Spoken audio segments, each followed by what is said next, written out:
Can we say, is it a new thing, thinking about outsourcing? Is it a new opportunity that is open for us? Ethiopia does not have that kind of jobs to be offered to our youngsters. We have to find a way to create this job opportunity. So outsourcing become a perfect opportunity. There are engineers in Ethiopia that can do the job. What do you think are some of the qualities that a person or organization that needs to invest in outsourcing in general? Internet is the air that we breathe for outsourcing business. There are at least two ways of opening an outsourcing company. Our people are very committed, relatively speaking. They have the gut to finish wherever they have started, especially if you treat them well. Would you say the whole BPO sector is profitable? Relatively speaking, the most attractive of all type of export is outsourcing. $12 billion is coming every year. I am not taking away the money from the government. I am creating opportunity for the government to get more money, to get $12 billion a year. What are the street qualities that can make that person effective in whatever he's doing in this industry?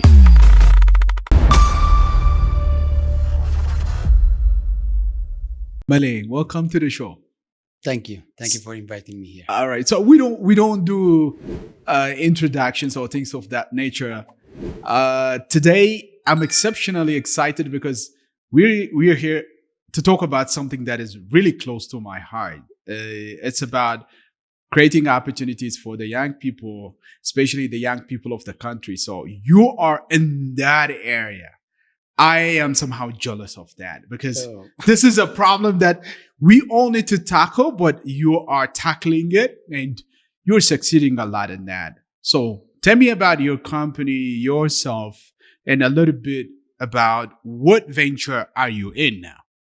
Thank you so much, Abraham, for inviting me here. I always say, doing this kind of podcast interviews is my specialties because it helps me grow my vision, our country's vision, and spread the word and orient people on what we should do to get where we want to get where we want to. So what I am doing is I am in technology. I work with a lot of young Ethiopians. It's called outsourcing. And outsourcing comes in different ways. There is a nearshore outsourcing, offshore outsourcing, and onshore outsourcing. And this is pretty much explained into, offshore outsourcing is a kind of outsourcing where companies have their own jobs and they can't do it by themselves, right? So they will outsource it to a company or to an individual that's completely in a different geography or completely in different place. For example, a US company can outsource some of its operations into a company that resides in Africa. This is called offshore outsourcing. And there is also a nearshore outsourcing, which is similar kind of job being given into a neighboring countries or within a continent. And the third one is onshore outsourcing. That is the same kind of job being outsourced to companies in the same country or in the same context culturally or language, etc. So this is a kind of job that I am now, and we have a lot of talents. As you know, we have a lot of population, younger generation. As you know, 70% of our population is under the age of 30, which means these are a lot of working force. And unfortunately, our Ethiopia does not have that many jobs to be offered to our youngsters. We have more than 50% unemployment rate. So where would these youngsters go, right? They have to work, they have to survive, they have to eat. So because the local market is limited, we have to find a way to bring job, to bring opportunity, to feed them to. And Ethiopia, as you know, if somebody makes a good bread at home, that bread is dispersed or distributed among the family members. So creating a job opportunity to one young individual means supporting the whole family. And therefore, we have to find a way to feed our people, and we have to find a way to create this job opportunity. So outsourcing become a perfect opportunity. All right. There's a huge gap between, for example, in the States or in Europe, there is a huge talent gap. There are a lot of jobs, but they don't have the necessary population. They don't have the necessary skill set that they can outsource to, right? So they have to tap into other countries' talent pool. So companies in the States or in Europe or Middle East, for them to do their job, they have to outsource it. Traditionally, they used to outsource it for the last 30, 40 years. They used to outsource it to India and some other Asian countries. Yeah. Nowadays, that's saturated. So Africa become the new target. And in Africa, if you look at it, just see the population. This thing goes with population size, right? If you see Ethiopia is the second populous country in Africa with 130 plus population size, and 70% is working force. And all our about 28, 29 million population in the education system, all are taught in English. It's a perfect environment. Yeah. So of all African nations, Ethiopia is perfectly situated, population-wise, skill set, even our communication skill. We used to think that Ethiopians don't speak English, right? There are some truth into it. Not everybody speaks English very well, but the ones that speaks, they speak it, in a good manner. Yeah. Relatively speaking, we don't have much, we don't have that difficult accent in a relative manner. We may not be able to, to have a good vocabulary, or we may not know many words, but we speak what we know. So that's also another good variable. So bringing all these together, Ethiopia is perfectly situated to tap into the outsourcing business. Yeah. That's why I am in the outsourcing business.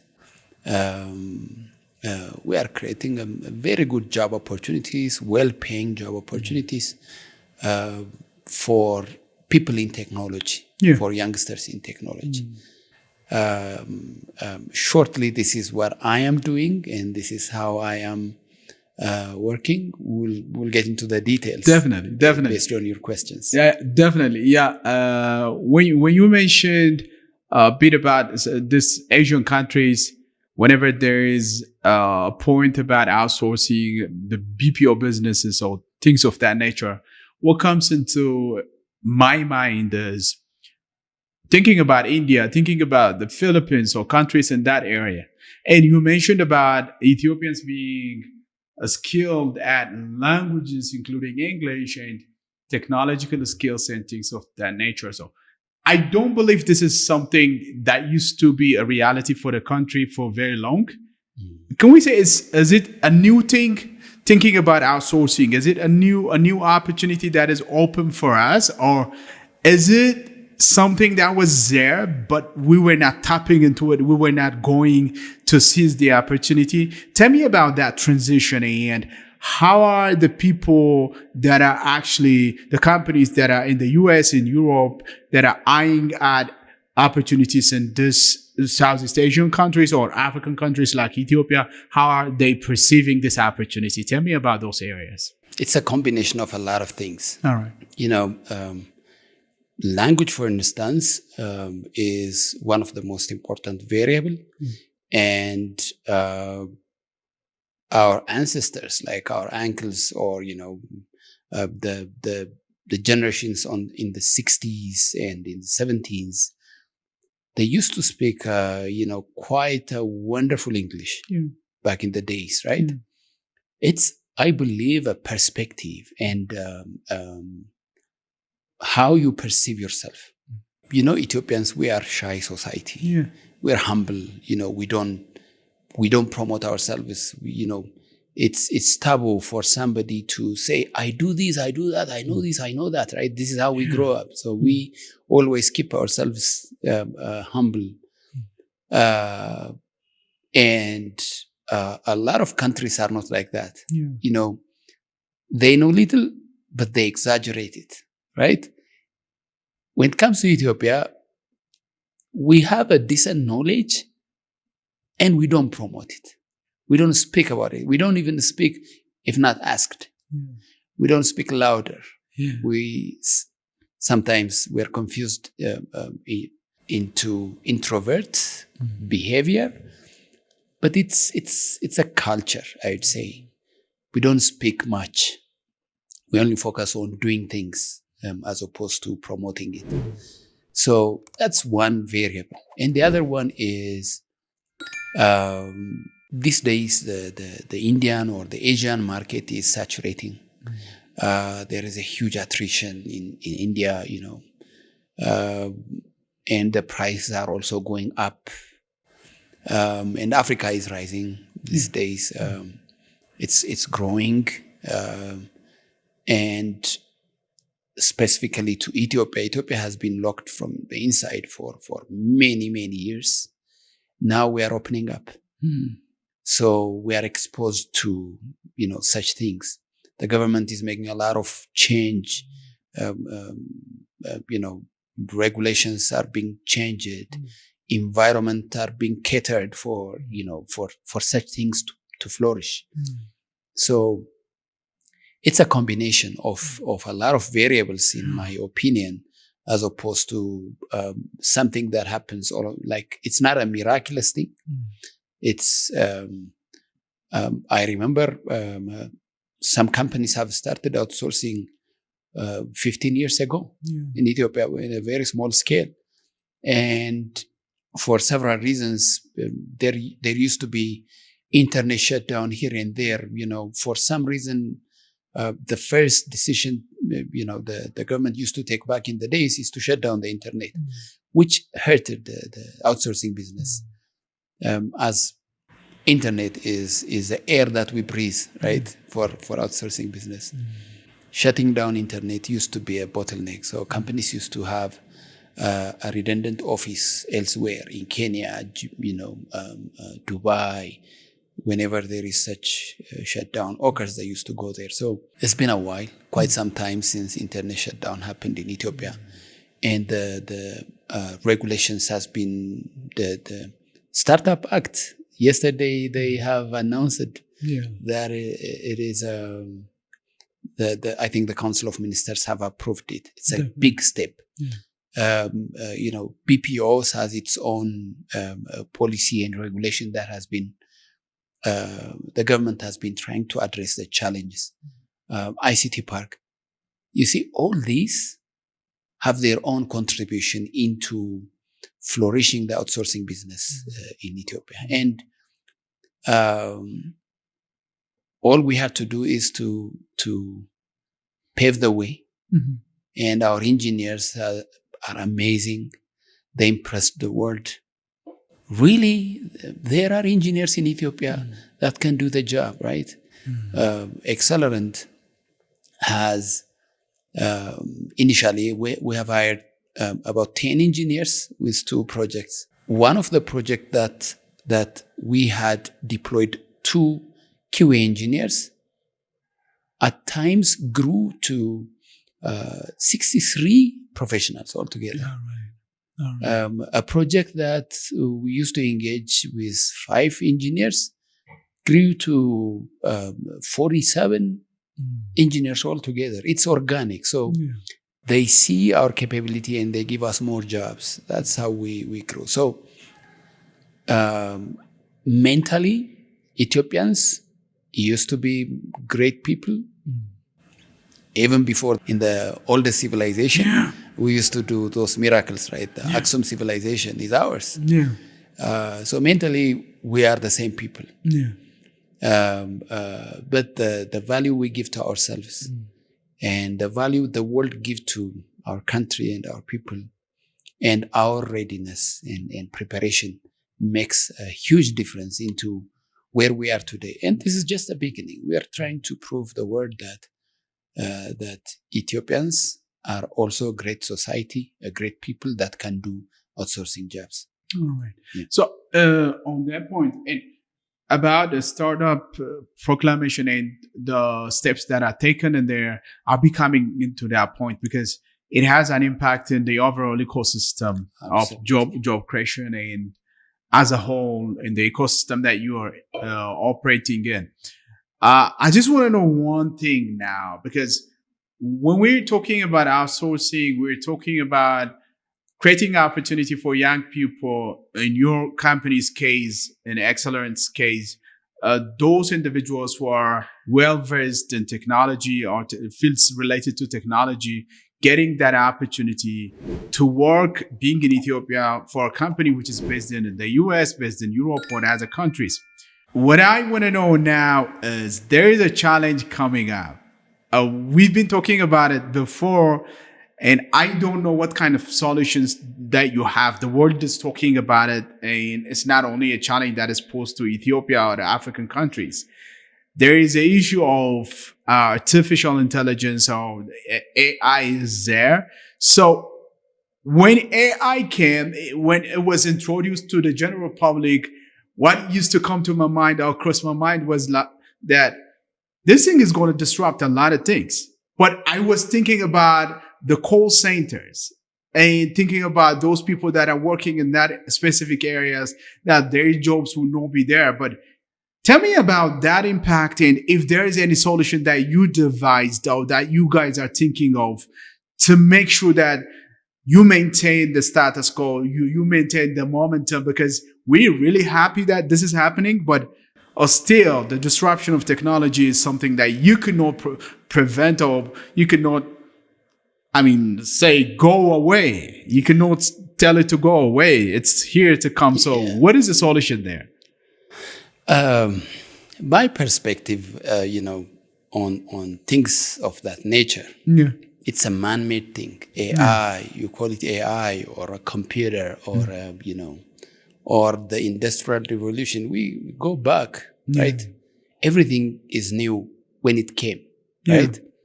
Talk about Industrial Revolution, it's new, People were in the agrarian society. They used to farm by themselves, and these tractors have come, and I believe, I was not there, but I believe there used to be an intimidation that would this thing take our job, or, we would be landless, or, we will no longer be needed. But, and the other context is the invention of computer. It started by doing typewriting, right? By simplifying and automating typewriting. And there used to be a thinking that, all secretaries would be thrown away. And the invention of software, talk about accounting software or banking software, there used to be a thinking that, accountants are no longer needed, right? The same is true for AI. I believe this is man-made, this is a creation of human being, and human beings are the most intelligent creation in the world. All we have to do is to open our mind and embrace it and, make use of it. AI is here to simplify what we do in our day-to-day. AI is here, all technology, all invention is here to simplify, to expedite and accelerate and to improve quality, etc. So we are above and beyond such creations. Human beings are. I believe no one can create a human being. No one. It has never been done before, right? So our intelligence is far greater than an artificial intelligence. Because it's here to help us, we just have to open ourselves, embrace it, use it to simplify everything we do, to accelerate things. Back in the days, developing an app used to take months and years,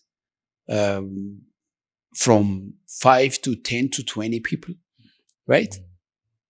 One of my former colleague told me, I think a couple of months ago, that he was able to create an app with all of its feature. In a week, he was able to create an app on his own using an AI. As a comparison, he said that this used to be a one Scrum team for 6 months or 1 year project. Yeah. We have to adapt it, meaning we have to learn what AI is, what is its capability, what can we do with it, If we do that, it will even help us grow the opportunities that will be coming. Other destinations, they've been in the business for the last 30, 40 years. Their population is, growing and getting older. Our population are young. We are, we're hungry for more jobs, for more opportunity. If there is an opportunity, our people asks, what shall I do? Learn AI. Then more business will come. Wow. So we cannot be intimidated. We will not be intimidated. We should just embrace it and learn how to work with it and move forward. Regarding that, our company, we are we already, started certifying our engineers on AI. We also have projects, AI-related projects, so our engineers are working on AI-related projects as well. And this will continue and grow. Definitely. I mean, that's a fantastic answer, because most people, when we talk about AI, the coming of AI, you see some kind of anxious gesture in the face of people, like especially working on the area of technology, and this thing is coming in that way, and you see people being disturbed about it. So I'm so glad that you guys are ready in that way. I'm so happy in that. Don't get me wrong. There are a lot of people intimidated. Asking if this is going to take our job. Yeah. Just like, 50 years ago, when the Industrial Revolution came, or when the invention of computer came, there are a lot of people intimidated by it. Yeah. Same is true here. And it's natural for people to feel insecure, right? All I'm saying, I didn't mean to say that there is no such thing, but there is. But we just have to open ourselves and know that we are far more beyond this invention, and we can adapt to it. I really respect that. I really do that. I respect that. And on that point, because this is a buzzword these days. Media houses talking about it, people talking about it, and we need to have that understanding actually as to what the end result is going to be, or we should have that understanding at least. So you've been mentioning about the industrial revolutions, and I had the chance to read books related to that. So I came across this book, The Fourth Industrial Revolution, and there is a part about machines coming and machines taking over, and issues related to the Internet of Things developing into what we are seeing today. The book was written maybe 10 years back or more than that. But there were some kind of suggestions as to what is needed to be done in the society, or what is needed to be done in areas of learning, in areas of business like yourself. So here comes the issue of upskilling and reskilling and those kind of things. Yeah. So what is the plan around that? Do you think the venture in regards to upskilling or reskilling will help? Yeah, definitely. Well, our challenge is twofold. It's All not right. just AI. We have a lot of things that we should be mastered at, Yeah. all together. Outsourcing in itself is a new venture for Yeah. Ethiopia. We are opening up our doors for Americans and Europeans, or even Asians, not more than 10, 15 years ago. Yeah. So we have a lot of things to learn, to adapt to improve up. To mention few, for example, cultural context. Yeah. Because Ethiopia has never gone through a colony, we don't know about the mentality. We don't have the opportunity to work with foreign companies or foreign individuals. We don't know the psychology of the Americans, Europeans, and so forth, and vice versa. They know nothing about Ethiopia. Therefore, we have to learn how they think to work together, right? We have to learn about their culture. They have to learn about our culture too.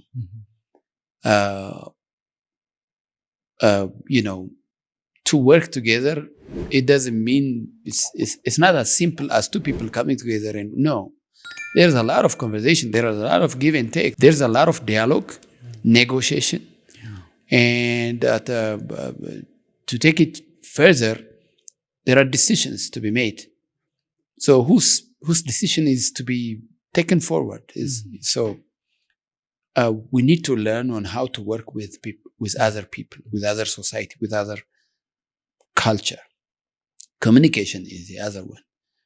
Technology in itself, we are used to our local way of doing software.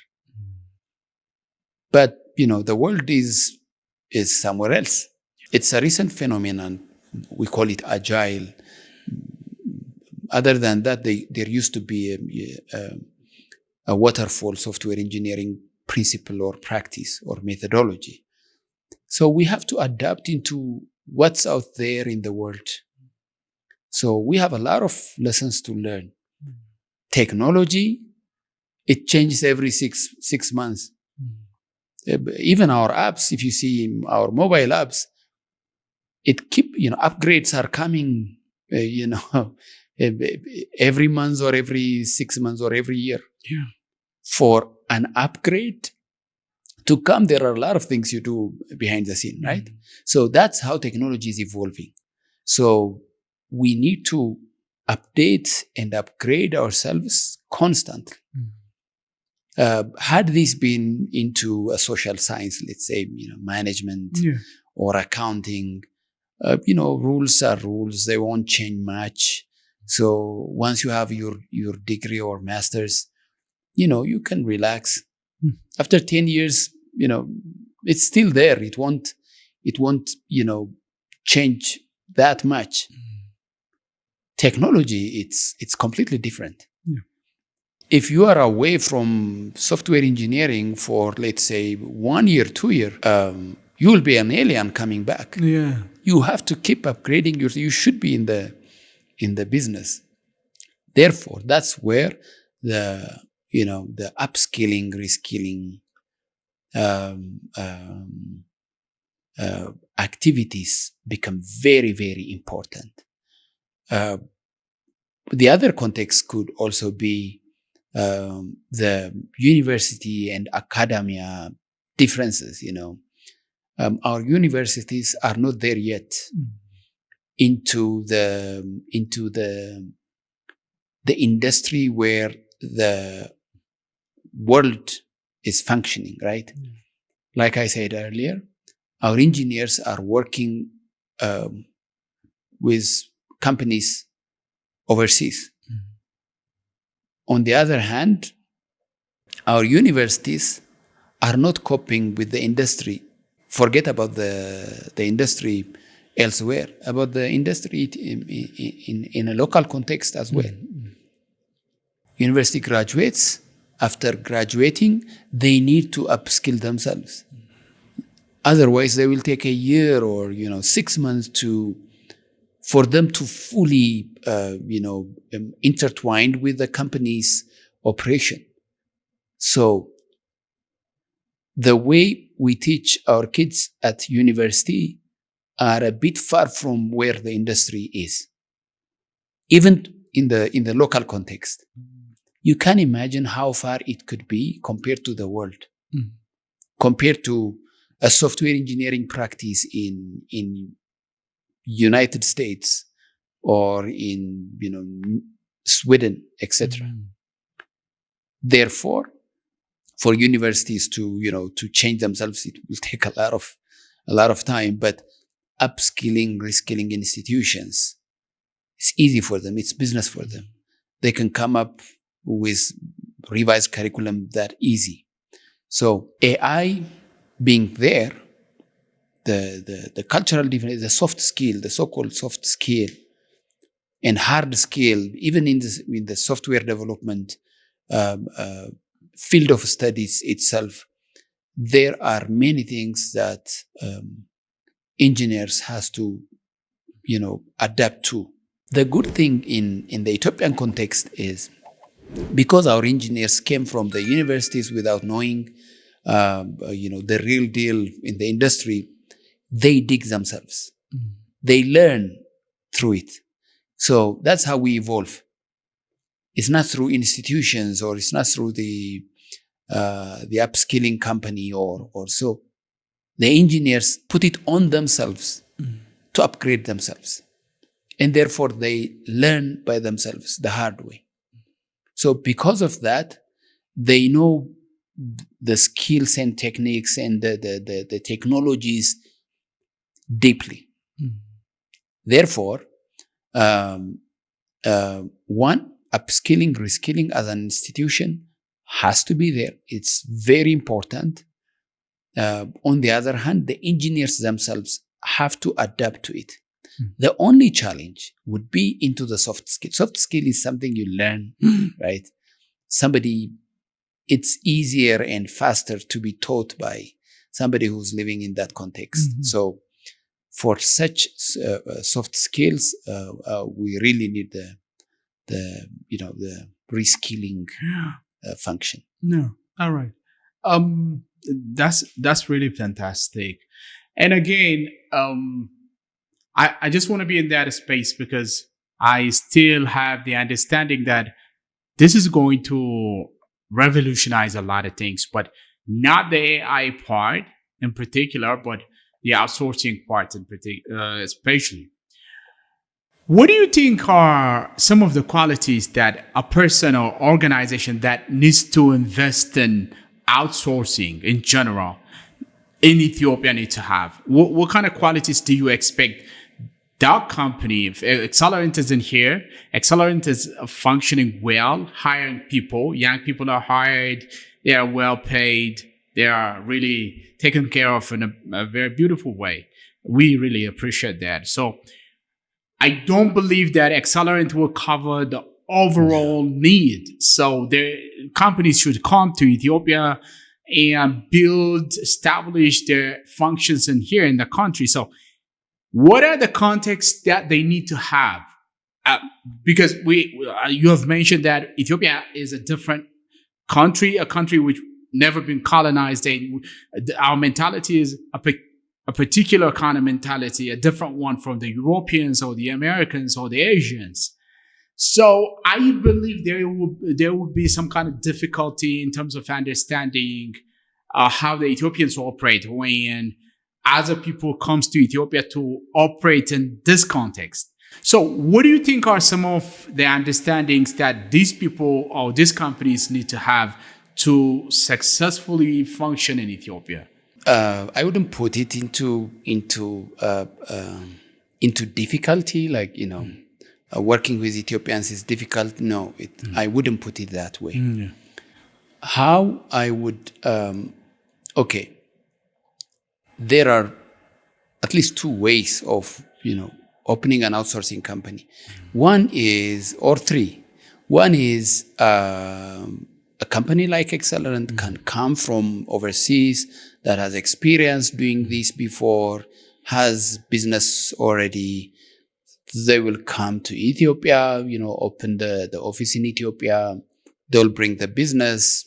They will recruit talent. Easy. The other one is Ethiopian companies or Ethiopian investors can open an outsourcing company in Ethiopia, which is a little bit difficult because they need to come or they need to bring the business development, the marketing aspect. In this business, there are, I would say, three critical things.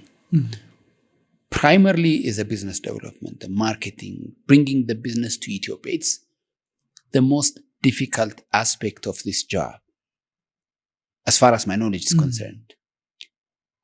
The reason is here. Look, nobody knows. I would say that not a lot of people knows Ethiopia. If they know us by our hunger, or by our internal conflict, or to the best case through our athletics, or coffee these days, or some oil seeds export. Not in the software engineering. Yeah. They don't know us by our outsourcing capabilities. Therefore, why would they come to Ethiopia? Right? How would they trust that their job will be taken care of in Ethiopia? So that's the hardest part. Companies in Europe, US, or elsewhere, they are used to outsourcing to India. It's easy, it's convenient. Although they have challenges, compared to going to a completely new geography and into the unknown, they still, can fight it. The challenges that they have there, because they don't know, right? Therefore, you have to do a lot of promotion. You have to do a lot of, knocking that we're here. We are, if not greater, we are equally competing and even more affordable. We have to promote ourselves. So without having that, nationwide promotion we have the talent in Ethiopia, it's very difficult. So for a company that's based in Ethiopia to bring business from elsewhere to Ethiopia, the reason it's being challenged is because we are not known. A company in India, for example, Indian company, whether it's, incorporated in India or in the States, with little effort, they can bring business. But a company from Africa in general, especially from Ethiopia, it's even more difficult to bring business because, they are taking risks. They are hiring people from Ethiopia and they don't know whether those things will be done up to their expectation. That's why they are concerned. So it's up to us to convince them that we can deliver. It's up to us to show them that we have the capability and so forth. So it's a bit difficult. And the third option would be to create partnership. Ethiopian company making partnership with companies overseas. They can do joint venture and they can open it. This is perfect. Why I'm saying that is, here we have to deliver the job. We have to be disciplined. And the companies overseas would be, proficient in bringing the business. And therefore, my primary advice for companies, engaged in this line of business is for them to primarily focus on bringing business. The talent is already here. Okay. We have to do, quick fix here and there. Yeah. Upskilling, reskilling, cultural orientation, communication skill, etc. The good thing in this is we have sizable talent. We need to do those, upskill, reskilling, etc. What I see is our people are very committed, relatively speaking. They have the gut to finish whatever they have started, especially if you treat them well. If you take care of them, they will definitely take care of your business. They have, that passion to complete. And therefore, I would invest more on bringing the business and to some degree, talent, making sure that the talent is ready and always, upgrading themselves. Other than that, a little bit of, leadership, local leadership talent is not that, readily available. Yeah. That too is something to work on as you grow. Other than that, the marketing. Probably one thing to add would be the government's perspective towards this business. These days, it's amazing. It's going great. Yeah. But it's not enough.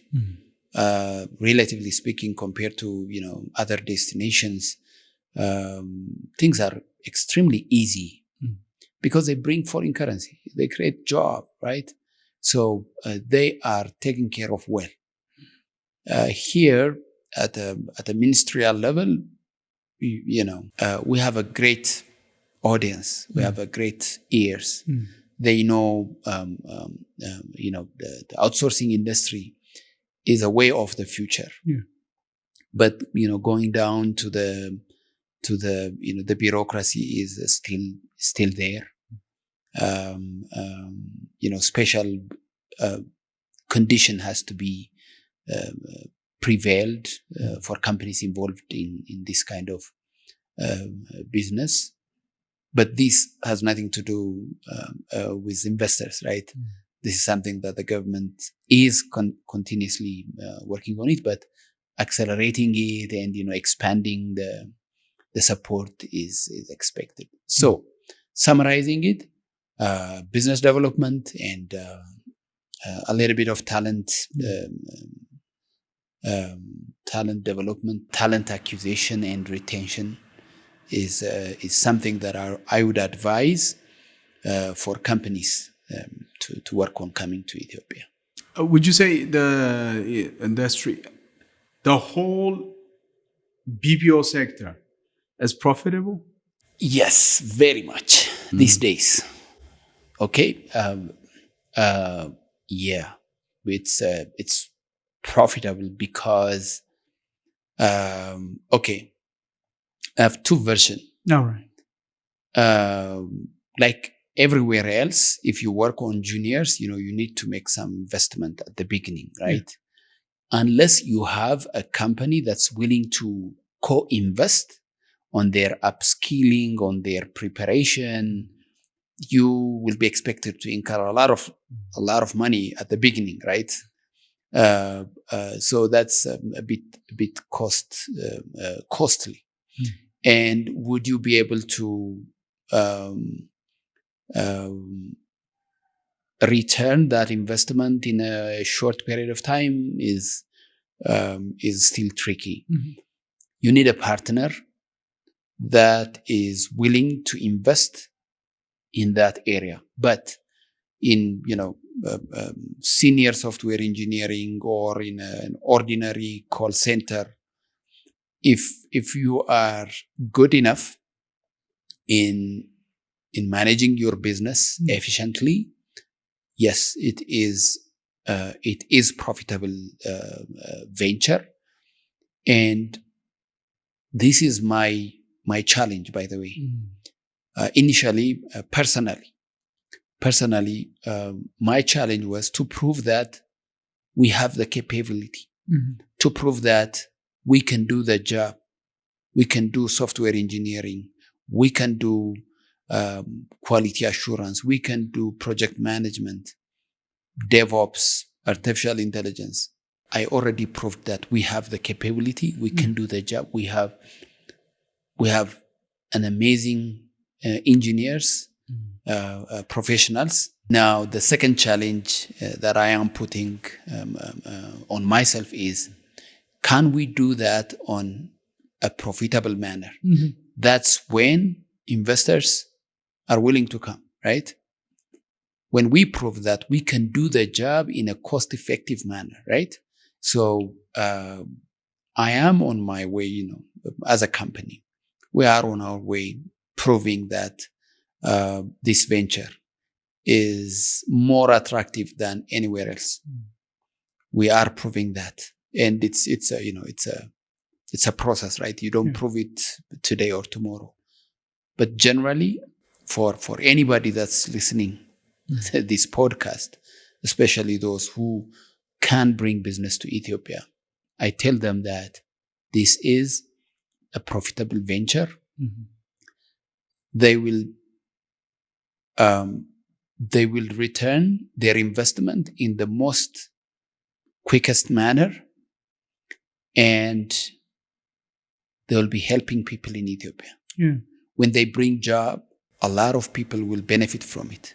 Directly, engineers will benefit from it. Indirectly, there are a lot of sub-economies to be created. And so they will achieve their financial goal, and also be able to help the Ethiopian people by creating jobs. Do you think investors are aware, especially investors in the diaspora, maybe, was a love for their country and something to contribute at the end of the day, with the knowledge that there will be a return on their investment? Do you think they are aware? I'm not sure. I'm not sure. I haven't done any research on that regard, whether our Ethiopian communities overseas are aware or otherwise, but I doubt it. Primarily, although they know that there are talented engineers, talented professionals, because it's their people, right? We are their people.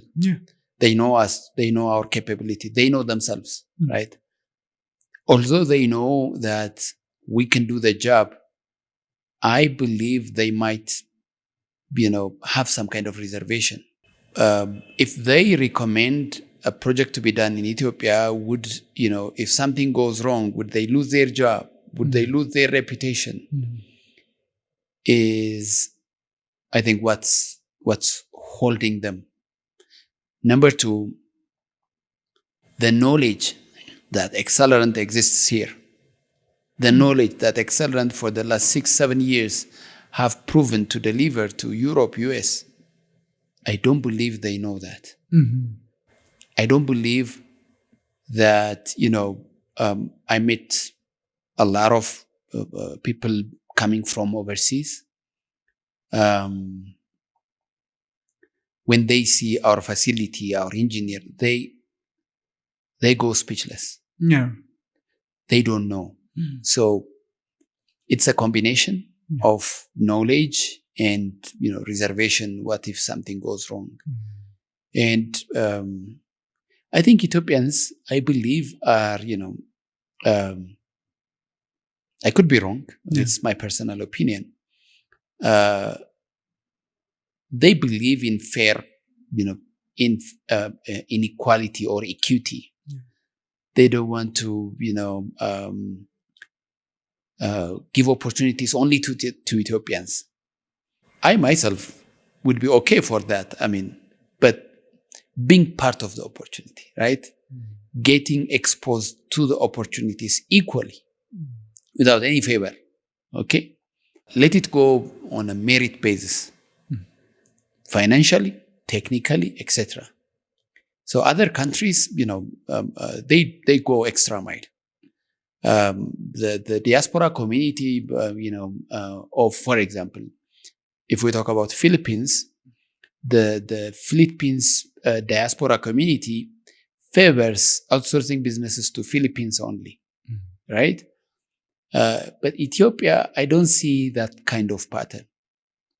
There is that mentality, being fair, trying to create equity, but having knowledge that there is a talent, there is, formally working business, I believe would, having that knowledge, they would outsource, they will consider outsourcing to companies like that. The bigger challenge is we don't promote our service. Ourselves, in a sense, as an Ethiopian. The Ethiopian, government is still trying, but it's not there yet. Having that knowledge and exposure, I believe it will make a huge impact and difference. Would you say Accelerant is promoting itself in Ethiopia? Local promotion is not that much required. Yeah. Because the business comes from overseas, right? Yeah. We have to promote it, elsewhere. There are tech events. You have to go and present yourselves, promote your businesses. Our business development wing is in United States. So there are many ways you do business, right? It's not just by making marketing material, but you have to know whom to contact and when, and, etc. So we are doing whatever it takes, and that's how we are growing. But we could grow even, more than this. But primarily, Ethiopia as a destination has to be promoted by the government, because the government's promotion is a nationwide and it can go worldwide, right? Companies' promotion is very small scale, right? You cannot promote. Although I promote Accelerant, people might associate it with some other opportunity. They may think that it's organic, right? They may think it's favored, right? But if nation promotes itself, it will be, worldwide, and it would be great. Okay. How did you get into this? The founder and owner of Accelerant, his name is Orne Bey, and he is married to an Ethiopian, and he comes to Ethiopia visit, and he is a fan of Ethiopia. He loves Ethiopia and Ethiopian history, and he wants to do something great in Ethiopia. He loved the country. He loved the people. So we met. My brother introduced me with him. He used to work with him, long ago, before me. And he introduced me, and he told me his vision. Before him and I introduced, he used to deliver from India. No. And he also had a business from US itself. He used to do the same thing in US and from India. Then he told me about his vision. He told me about, what he wants to do business-wise, and even as somebody that wants for Ethiopia to grow. He shared his dreams. And that's the connection, where the connection created. I had the same dream to my people, to my country. That's where we connected. He's an amazingly humble guy, great guy, was full of energy. And he's the one who introduced me into the outsourcing model. A little bit prior to that, I used to have the same dream, I would say, if not exactly like that. I had the opportunity to work for international company before that, and I used to work with ERP system implementation company. And this implementation company used to come from Asian country, from India, from China. What is ERP system? The enterprise resource planning, it's called. And it integrates finance, procurement, HR, payroll, budgeting, etc. So back in the days, I used to do that. I was a consultant on that ERP system implementation. I've done projects in Ethiopia, in Kenya, etc. And I saw the talent in Ethiopia. I saw the talent elsewhere. I saw the talent, from the people that came from Asia, and I saw the differences in lifestyle. The people that are working on that ERP in the implementation industry used to have a great life. Back home, they have their own houses, car, they earn decent money. Here, software engineers are not even properly utilized. Even working in a company, they do, refreshing antivirus, installing software and, uninstalling it, plugging connectivity, etc. They have not fully utilized to do, an enterprise application development. So, 16, 17 years of effort being ruined like that. I used to be saddened by it, honestly. And seeing the potential and the talent and the potential that this can be a source of good income. I used to long for it. So I met Mr. Onebe. So there is a saying in Ethiopia, right? Yeah, never in chira aizutim, right? I don't know how to translate that, man. That's why I say it in Amharic. So I met him. He told me his vision. Yeah. My dream. So it's like going out of poverty. Not just for me, for my fellow Ethiopians, for my people, my brothers and sisters. So by then, I had my own company with my brother. I had 4 projects that I was working on, consulting ERP implementation. I used to make crazy money, decent money. Yeah. Joining Accelerant, I reduced my income by half. Trust me. Yeah. And I did that for quite some time. And originally, it came through my company. The first few hires came through my company. And then, when we proved that we have good capabilities, Accelerant as company came and, Orne engaged me as a country manager. And that's how we had 10 engineers to begin and 2 projects. And at our highest, we had about 300 to 296, 98 engineers. So this is all organic. One project leading to another, one resource deployed into one project, seeing their capability and cost, etc., giving us more opportunities. So that's how we met, and this is how we grew. Fantastic. I hear that people working for your company at Accelerant, now most of them have cars, they have houses, they bought houses and things like that. And in the context of Ethiopia, for young people to have ownership of this kind of resources like cars, houses, at a young age, it's impossible to achieve. So it is something that should be appreciated, that should be actually applauded. So How did you come up with that? And what do you feel about that achievement? Because that on its own is a big thing. Yeah. We can dream about it. We can think about it. And at the end of the day, if it can happen in Ethiopia without us leaving our country, our comfort, it's a big deal. Yeah, it is. So tell me about that.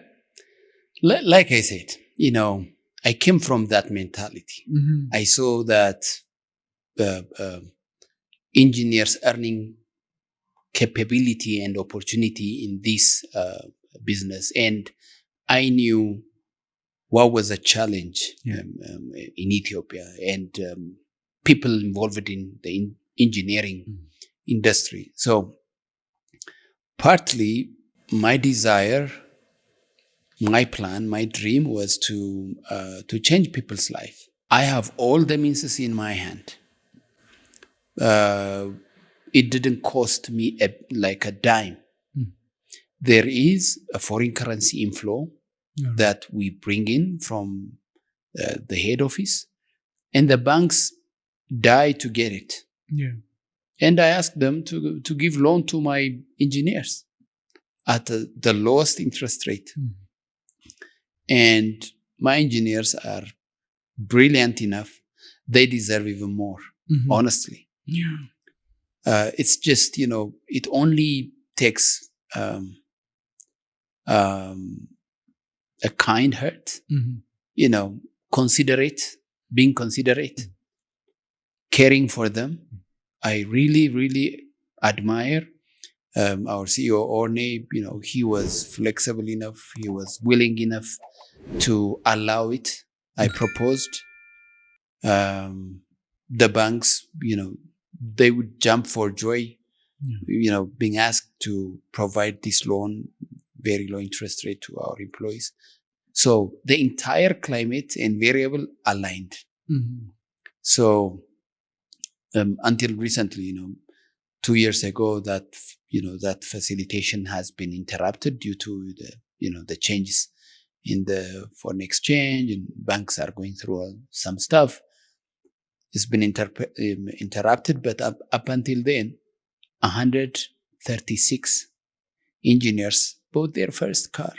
136 engineers bought their first car. Yep. Maybe I'm thinking in my mind, these guys are around the age of 30 or 32, something like that, or up until 35.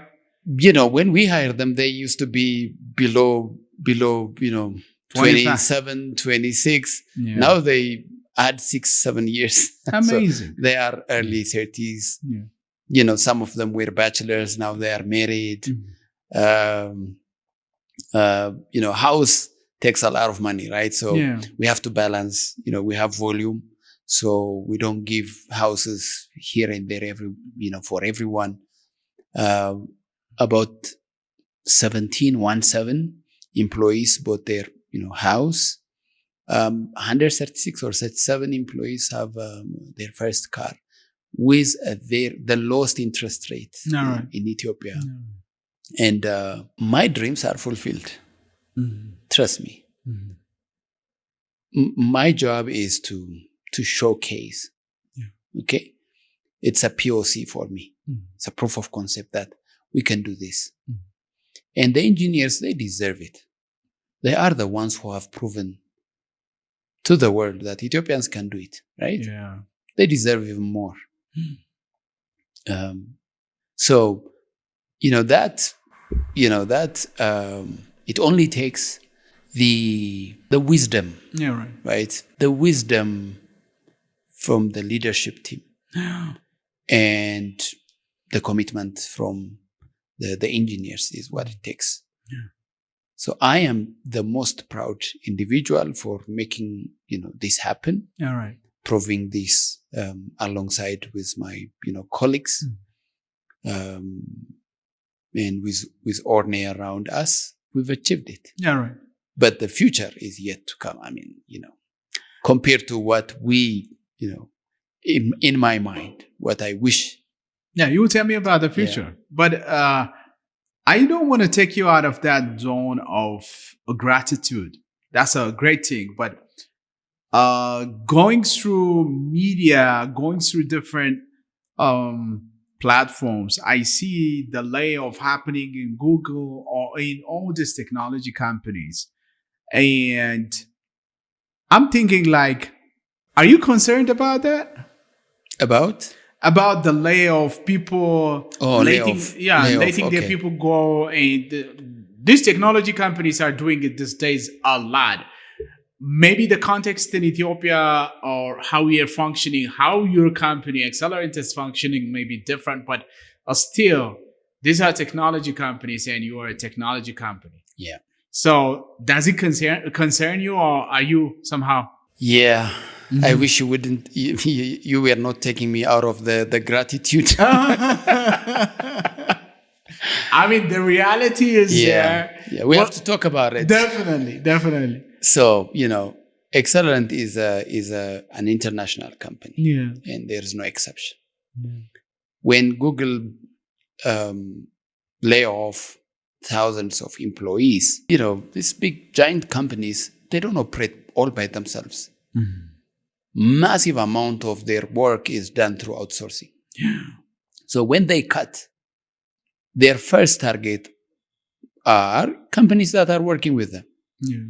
So they cut the TCS of the world, the Wipro of the world, These are outsourcing companies? Yeah, companies that are working for, Fortune 100, Fortune 500 companies. Right. So Google being one of the, Fortune 100, when, Google, Twitter, or, other tech companies close projects, they close projects when they lay off people, that. Yeah.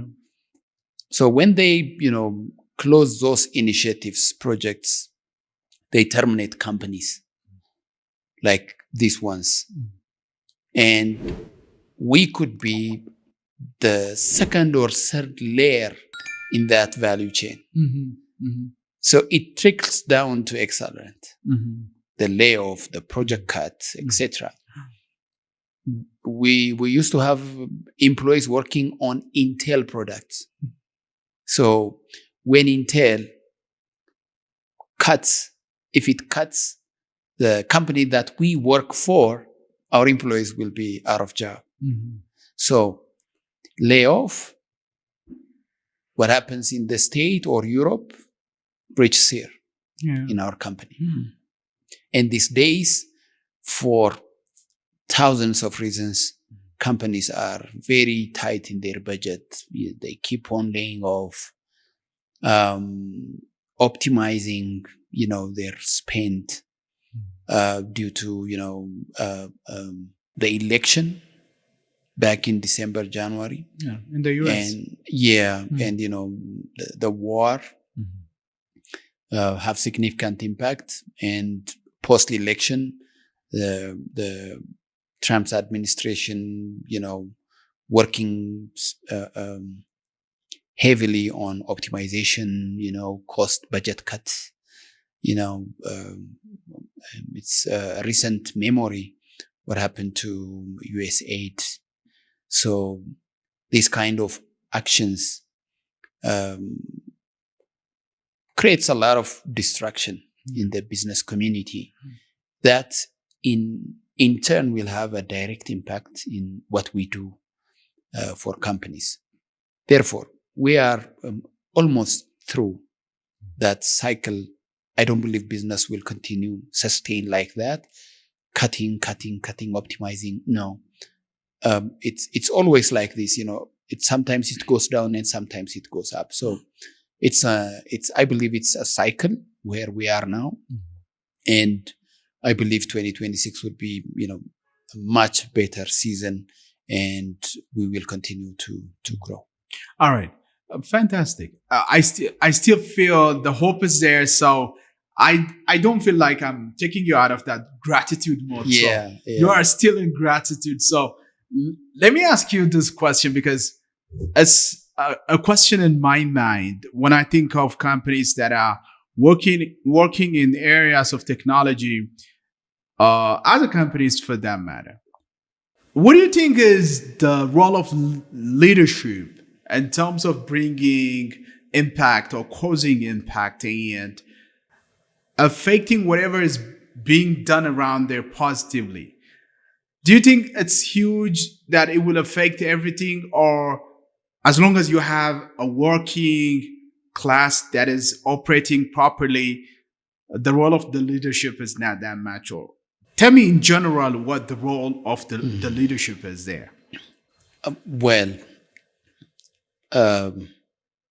Leaders are the ones that are making or breaking things. Leaders have a significant role on, bringing success or failure into companies. The ability, willingness, wiseness, smartness, future orientedness, the way they take risk. Sometimes you blindly take risk with the anticipation of its amazing reward. And, when that goes off, you put all your all belongings into that, and then it goes wrong. So leaders have a direct and significant impact in businesses in general. Whether you have a decent working resource or other, of course, it has a significant impact. I'm not trying to undermine the impact of the working class, but the leaders are the ones that extracts the potential that there is in the working class, right? Good leaders will bring about, the best of yourself, and that promoted and sold will bring fortune. Poor leaders would only use your 8 hours. In an employment contract, individuals are forced only to give you their 8 hours. And, locally, if you see that it's being done lousily, but a professional comes to office punctually, he or she might, spend the day, doing small things. Browsing internet, TikTok, Facebook, YouTube, and, to some degree do their day-to-day job, and go home. Others, where there is a great environment where, they are valued and respected and properly treated and guided and trained, primarily they will spend the 8 hours properly. Second, they might even add more hours into completing what they have started. And third, they would do it with passion, by returning the favor. When leaders are humble and kind, and of course good in their leadership, doing your job is a minimum requirement. You have to go extra miles. You have to pay you have to pay it forward, right? When somebody did good to you, you in return did the same good to your customers or clients, right? So that way you can collectively, you can bring success, growth, and customer satisfaction. With customer satisfaction comes growth. That's how I believe, in my opinion, that's how you grow your business. So leadership has a huge influence on this, but it should be coupled with employees. Definitely. Melaku, when you mentioned about people playing with their phones, watching TikTok videos and other things, I was thinking about this term I heard very recently: quiet quitting or something like that. Yeah, quite quitting. Is it a Gen Z thing, a new kind of thing? Are you worried about it? It's been there, it's been there for quite some time. It's like, let's say you used to be, great professional. Yeah. You grew, you flourish, you grew in that environment. Yeah. All of a sudden, something changed. It could be a manager. It could be, something else that discourages you from going that extra mile. And then you like, whatever, why would I do that? Yeah. You do your bare minimum not to be terminated. Yeah. That's what's called quiet quitting. You don't say it, I quit, because you have to make your bread. You can't resign. You have nowhere else to go, or, not a lot of companies pays you that much. Yeah. You're only there just for the paycheck. Yeah. So that's I believe what you call quiet quitting. Definitely. So in relation to that, there is an issue or a point about work culture. I don't know how it is in the private sector or in the scenario, in this case, your company, but do you really believe that your employees measure up to the expectation of Accelerant headquarters in the US, or whoever is sending the hard currency, the dollar to Ethiopia? Are you confident that they are measuring up to that expectation? Do we have that work culture? Okay, one of the things in the outsourcing industry, our employees become the extended delivery team of the company that we are working for. So the measurements are all the same. We in the agile, practice, or in the Scrum ceremony, there's something that we call daily stand-up, or daily what? Daily stand-up, or even before that, there is a grooming, that a session where we groom the tasks to be done. It's called ticket. So there's a grooming session. In the grooming session, our engineers, coupled with our clients, leaders, or managers, sit down and assess the job. The job to be done in 15 days' time. We call it sprint. No.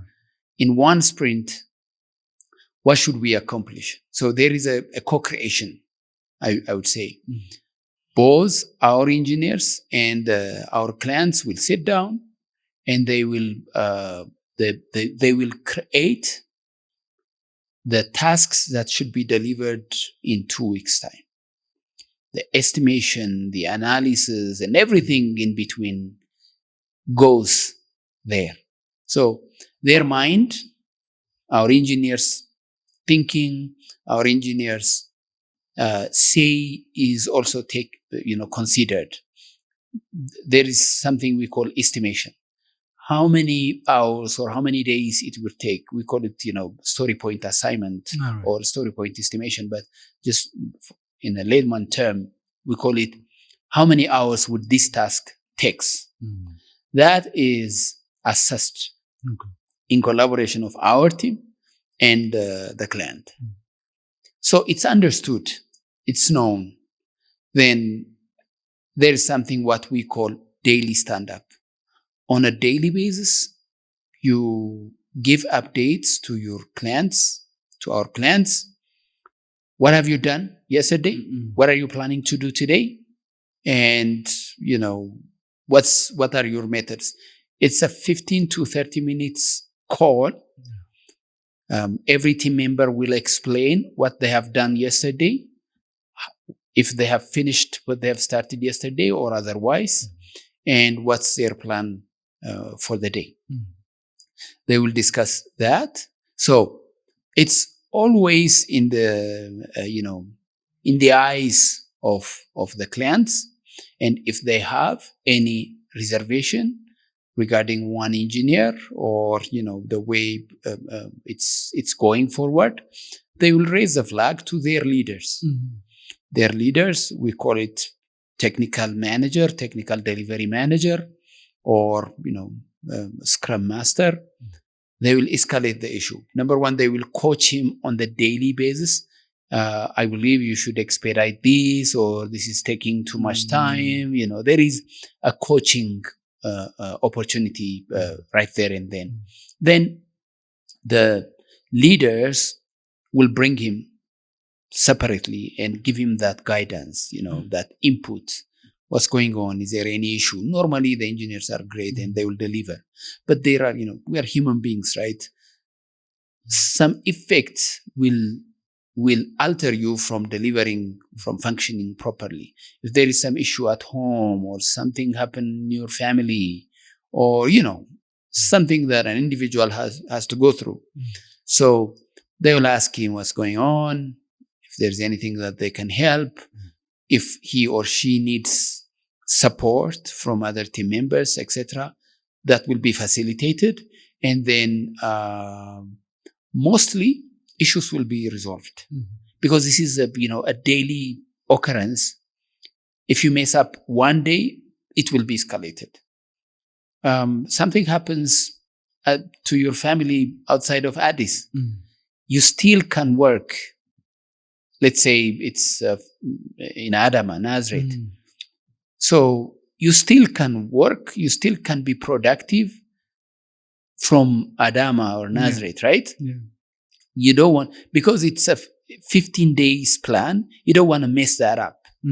Knowing that had it been a planned travel, during the grooming session or even prior to that, you will inform that you will be away, and therefore it will be considered in the estimation that you will not be there, and then it will be, your time will be subtracted, and the amount of work will be.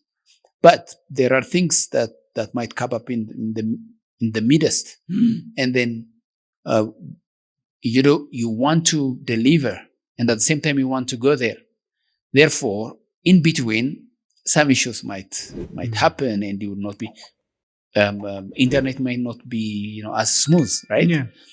So that time when they complain, when the client complains, we will discuss with the engineer, and we will explain. This is what's happening most of the time. Sometimes, if it is genuine concern, we will swiftly replace that individual and bring a better candidate. Sometimes, during the interview, you might, you don't test the engineer and the interview alone, right?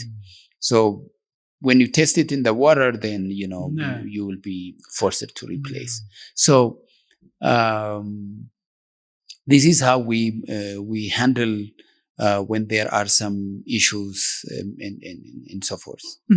Melaku, I know that you're not fond of challenge. You don't want to talk about challenge.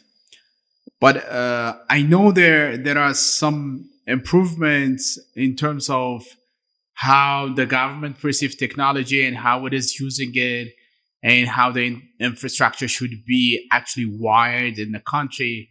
But what are the things, or what are some of the challenges that you believe should anyone who's interested in your business, BPO or related business, should know about Ethiopia? And it could be in terms of policy or other things. How do you think should those things be addressed? I have no problem with challenge. For say, I don't want to be the negative advocates of the industry.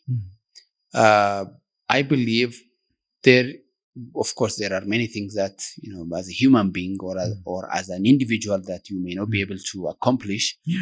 But I believe that there's nothing that we cannot overthrow as a challenge. You fight your challenges, whatever it is. You fight your challenges and you overcome them and you move forward. And I believe in business, there's no business without challenge. Yeah. So I've said this in several interviews in the past that, I don't want to talk about much regarding challenge, but in that context. But areas of improvements that we can do as a nation, as a government, as a society, as a people, is particularly in government. This industry, the outsourcing industry means a lot. Mm-hmm. It unlocks so many of our challenges, societal challenges, national challenges. To mention few, foreign currency. Yeah. Like our bottleneck for almost everything we do. We cannot import medicine, right? Mm-hmm. Fuel, we have to import. Industrial inputs, we have to import. Machineries, we have to import. Technological gadgets, we have to import. Yeah. Anything and everything that we are not producing, we have to import. Yeah. So it's a huge bottleneck. We saw factories shutting down due to shortage of forex, right? Ethiopians couldn't attend international school due to shortage of forex, right? It's not available. It's only for essentials, right? Especially, a couple of years ago before the policy change. And therefore, one of the major challenges to resolve it is to export. We export coffee, we export leather, we export oil seeds, we export a lot of things, raw materials. What's wrong? What do you lose in exporting your service, in exporting your knowledge? You even gain from it, right? Mm-hmm. Knowledge shared is doubled. Mm-hmm. I always say, when you share your knowledge, you know even more. Our engineers working for Accelerant, working for our customers in the States, and when they work, their knowledge grows. Yeah. One of the reasons why our engineers select or wants to join Accelerant is because they know more when they work for Accelerant. So by exporting materials or resources, you deplete them, right? Yeah. The more knowledge and services are exported, the more you benefit, and we can enjoy our coffee ourselves, right? We can enjoy the oil seeds and many other raw materials.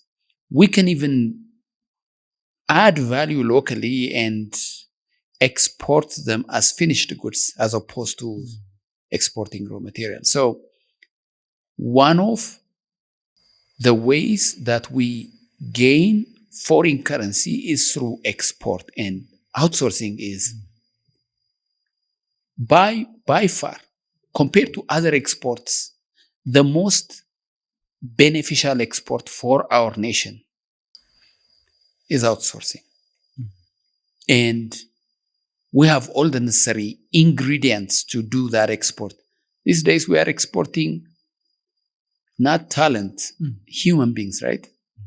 Meaning, like, we are sending our people to go work in Canada, in Middle East, right? Imagine they stayed here working overseas. So, especially this type of export, the money comes in and they spend it locally. Yeah. If they go to, elsewhere, Canada, US, or Middle East, they go there, they earn in foreign currency, but they consume it there itself. The type of outsourcing we are doing, because the the ones earning it are here, they'll consume it here. The foreign currency come in full. So it is the most viable, relatively speaking, the most attractive of all type of export is outsourcing. Number two, job creation. I talked about, Forex. Job creation. How many jobs do you think we can create in Ethiopia? Last year's estimate, the total outsourcing market is $731 billion per year.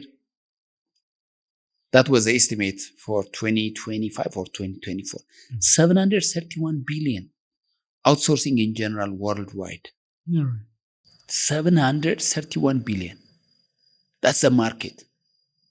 And out of that, India takes the majority share. So how much can we take in from that big pie? How much can we take?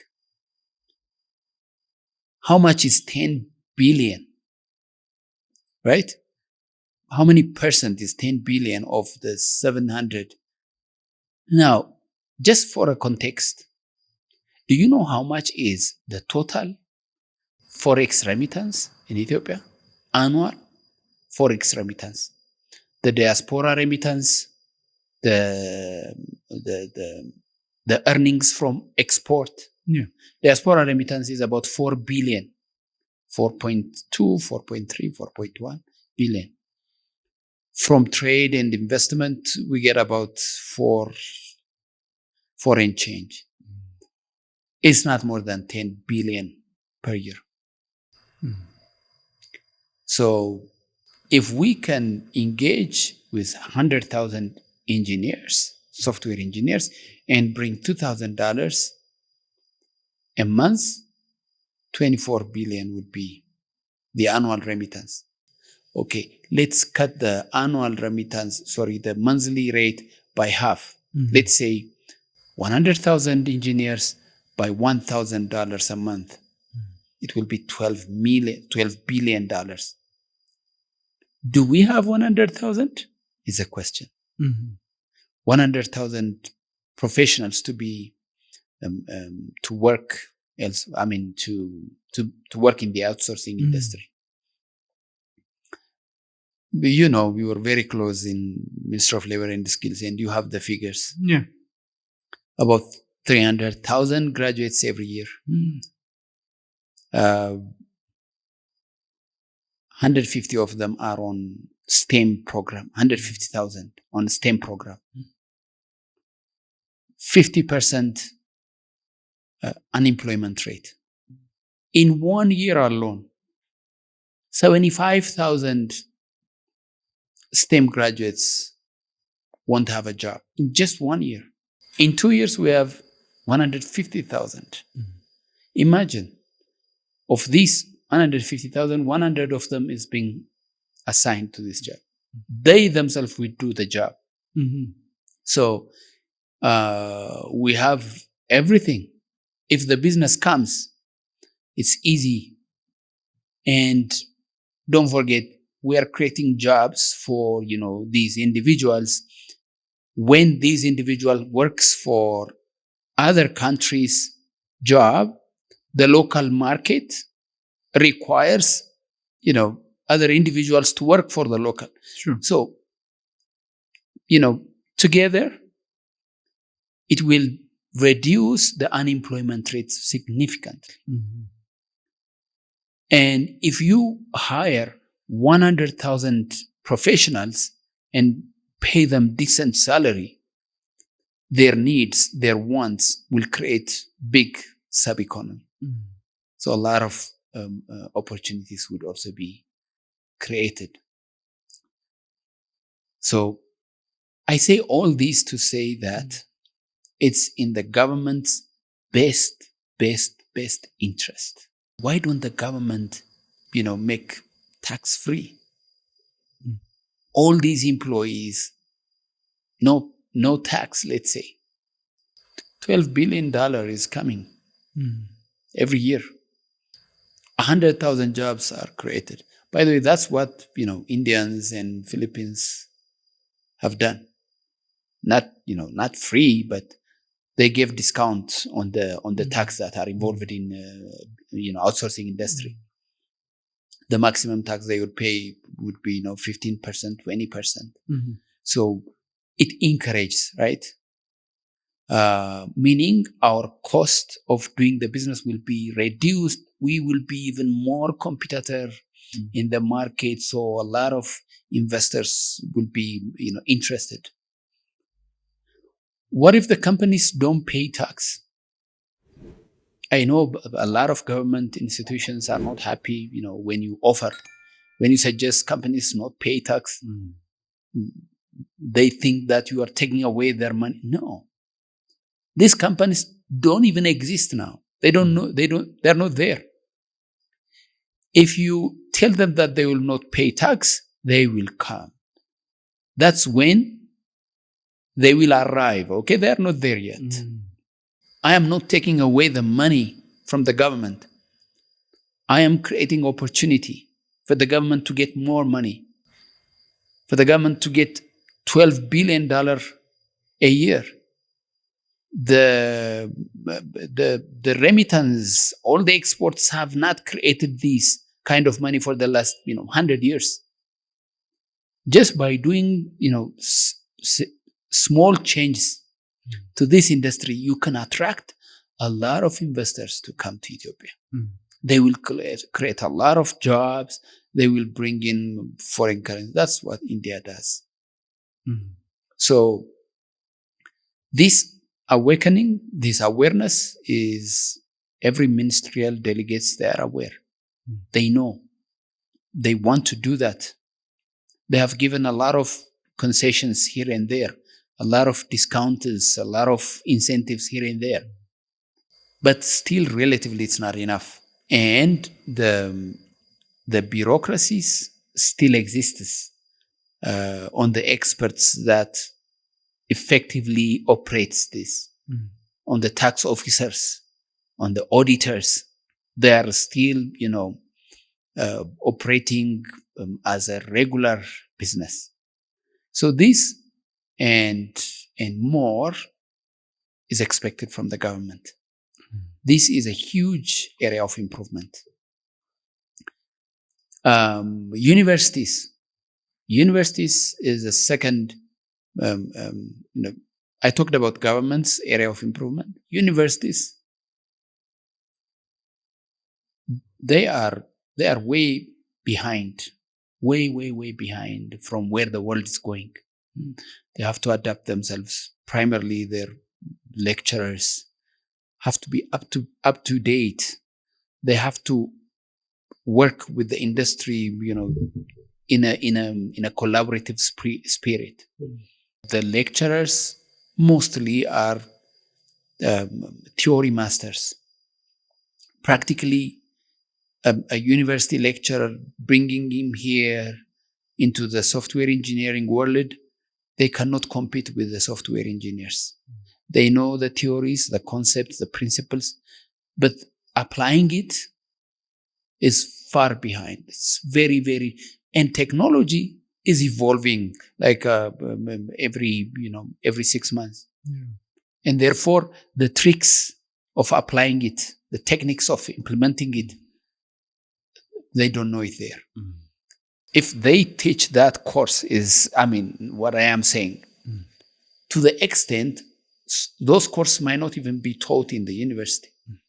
Like the tools that we are practically applying in the industry are not taught in the university. So universities have a lot of things to improve. We take from them, right? Our talent pool originates from the universities. So they were supposed to be the guiding instrument to the industry, right? Conceptually, universities are the birthplace of logic, concept, and principles. The practical implementation were supposed to be, birth from them.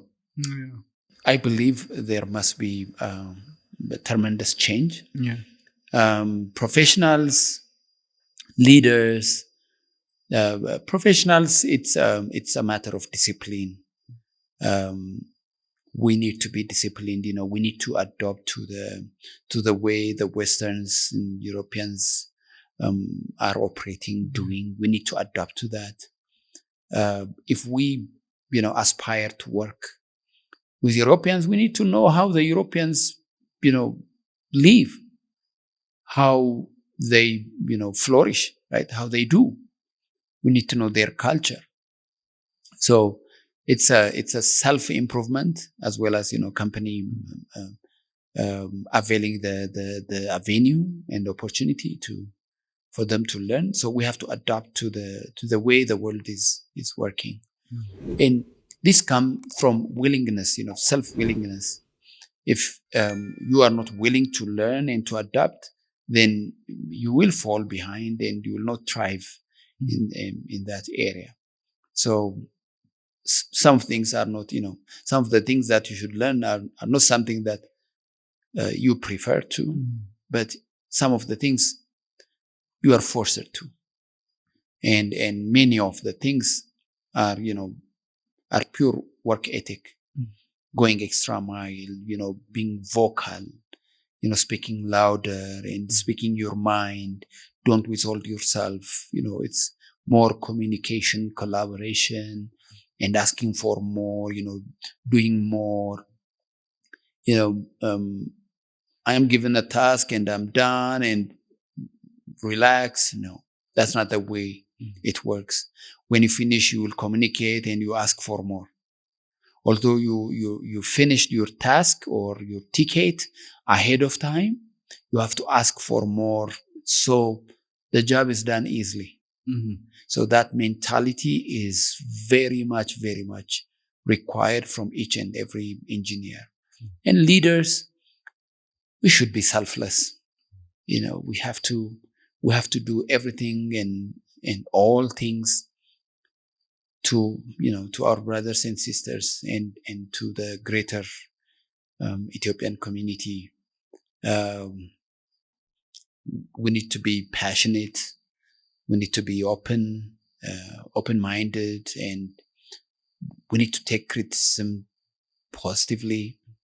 There's a huge mentality difference that I see.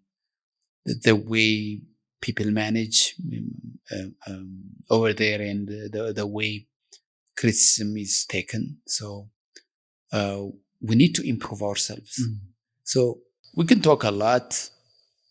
Like I said, focus. I strongly suggest to focus on what we have and what we can build with what we have. Mm-hmm. And then we can always, I was not like this 6-7 years ago. Yeah. Right? I don't know all these. Mm-hmm. If I say no 6-7 years ago, I wouldn't be here today. Mm-hmm. Right? Mm-hmm. So we have to focus on what we have and continuously build on with a greater good in mind. Okay. I'm reminded of virtues that people have when you talked about all these things. I just want to ask you what your thought is as to what the 3 qualities that a person who needs to work, who have the need to work in the outsourcing industry should acquire, should possess. What are the 3 qualities that can make that person effective in whatever he's doing in this industry? As an engineer or generally as a professional, one has to be genuinely open to the extent you might become vulnerable. All right. I'd say being open and trustworthy. When you are open, you will be trustworthy, right? Is a key for everything. And equally, commitment and dedication into completing what you have started.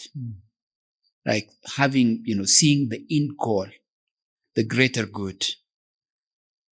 you'll be committed.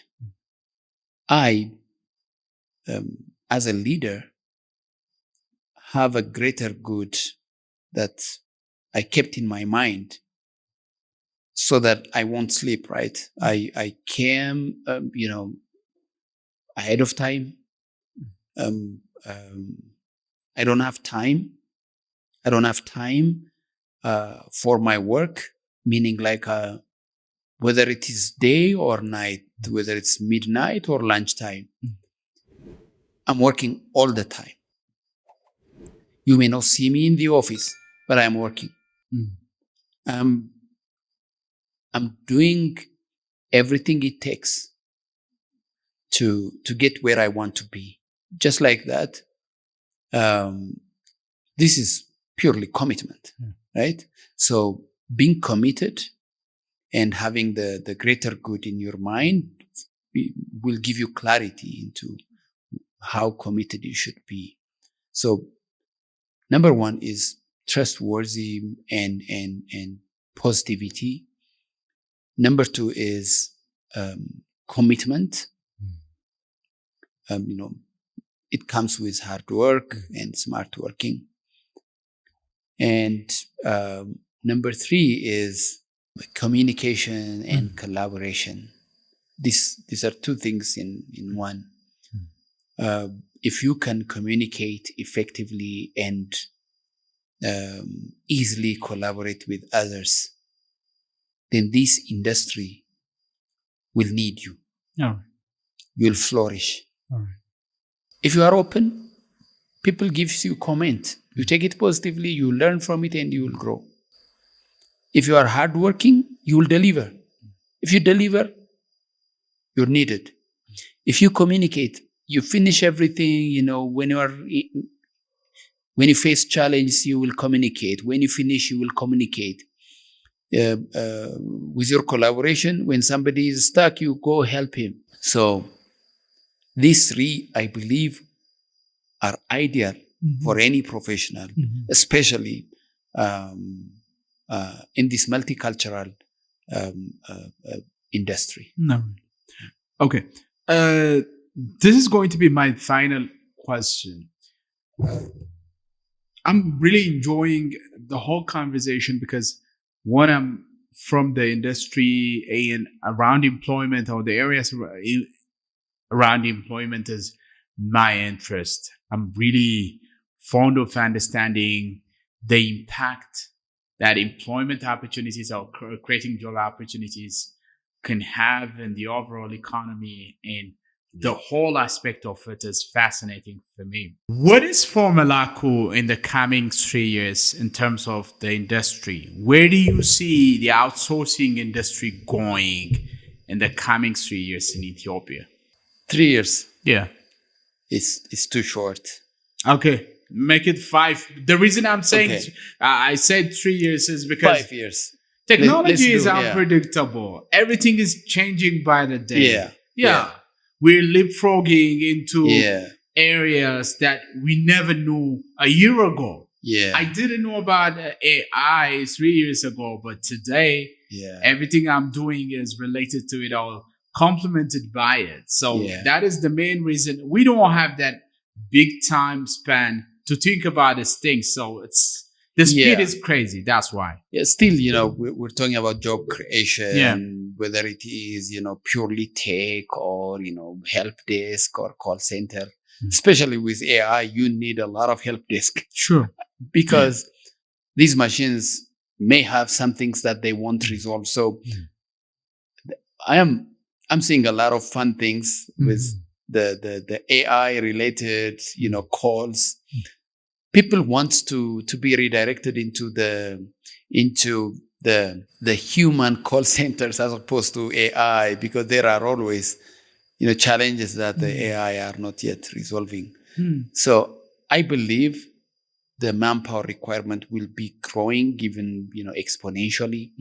I was reading an article from the World Economic Forum or from the World Economic something, something like that about the job market in 2026 and beyond. millions and millions of jobs are to be created with or without AI. So the job opportunities will continue to be there, will continue to grow, regardless whether we adopt AI. So I believe in 5 years, having 100,000 professionals working in the AI industry, Ethiopia starts making $12 billion a year, 100,000 people being, paid decent salary, good salary, our beloved country being promoted and being known, and probably being, one of the preferred destination for outsourcing ecosystem. The people going into the university in the technology faculty, aspiring to join one of these outsourcing companies, and can't wait to graduate and join this company, right? That mentality is what I anticipate in the coming 5 years.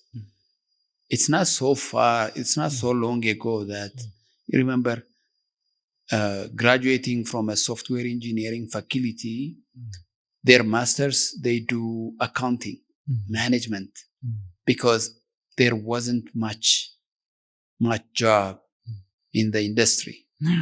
So I anticipate, if everything aligns, the government, investors, promotion, etc., if everything aligns, in 5 years, 3 to 5 years, 100,000 jobs in the outsourcing industry, it will surpass the money Ethiopia generates, surpass the entire forex remittance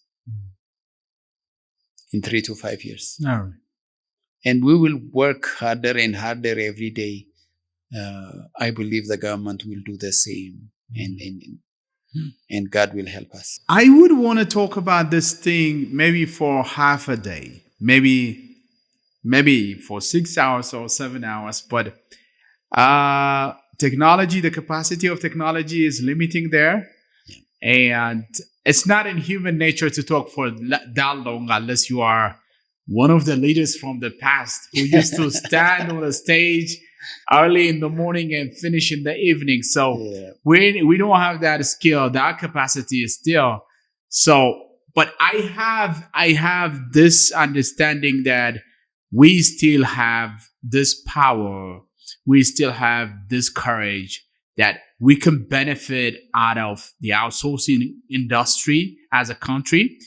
And I believe the time is for Ethiopia, as it had been for the Asian countries that we mentioned earlier. And what they achieved, we can double or triple or quadruple maybe in some instances. So you gave me hope. You gave me this optimism about the whole industry. I thank you so much, Melaku. That's what we need. We need to be optimistic that things will go positively. We will change this nation. Yeah. All we have to do is try our best. The rest is not up to us. Definitely. And I thank you for the opportunity, Abraham. This will be the first, and maybe sometime we will meet again and have another session with your audience. And I thank you. Thank you so much. Likewise. All right. Okay.